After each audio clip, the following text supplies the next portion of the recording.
Состојбата на повредените во трагичниот пожар што се случи во Кочани останува сериозна, но стабилна. Дел од пациентите кои се лекуваат во странство може да бидат вратени дома, откако ќе се процени нивната здравствена состојба. По извршената обдукција на жртвите, кај сите е утврдено дека причината за смрт е задушување предизвикано од пожарот. Актуелна состојба со повредените. Во моментов 162 лица се на лекување поради повреди здобиени во пожарот, од кои 115 се хоспитализирани во странство. Според министерот за здравство Арбен Таравари, освен еден пациент кој е на лекување во Турција, сите останати се во сериозна, но стабилна состојба. Во домашни болници остануваат 25 пациенти на клинички центар, 12 во ГОБ 8 септември, 11 во градска општа болница и еден пациент во Штип. Неколку пациенти биле отпуштени од болниците во изминатите денови. Состојбата на пациентите во странство. Во Србија се лекуваат 30 пациенти, од кои двајца се веќе екстубирани.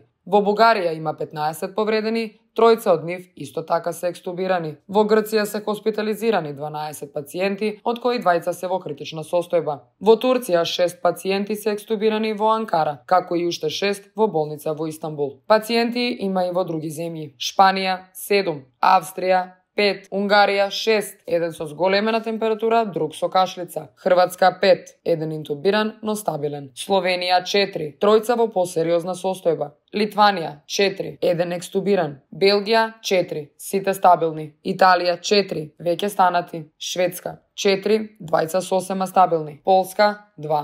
Еден интубиран. Таравари најави дека наредната недела ќе се разгледаат протоколите за враќање на пациентите кои се во подобра состојба, психолошка поддршка и финансиска помош. Црвениот крст до сега собрал 48 милиона и 172 илјади денари за помош на настраданите и нивните семејства. Владата гарантира целосно покривање на трошоците за лекување, транспорт и сместување на семејствата на повредените. Секое семејство на загинатите ќе добие првична финансиска поддршка од 150 илјади денари за итни трошоци, а државните институции остануваат во постојана комуникација со нив. Министерството за образование, во соработка со УНИЦЕФ и професионални психолози, организира посебна поддршка за учениците од Кочани, Виница, Штип и околните места, каде несреќата одзеде животи на нивни блиски. Наодите од обдукцијата. Според податоците од Институтот за судска медицина, кај дел од жртвите се забележани изгореници од прв и втор степен, а кај некои од четврт степен. Кај четворица од загинатите се утврдени скршеници на ребра, веројатно како последица на паниката и гужвата при бегството. Идентификацијата на телата била направена преку ДНК анализа и дактилоскопија. Во моментов се вршат токсиколошки анализи за да се утврди дали имало други штетни супстанции во крвта на загинатите. Официјални извештаи се очекуваат во март. Од 59 загинати,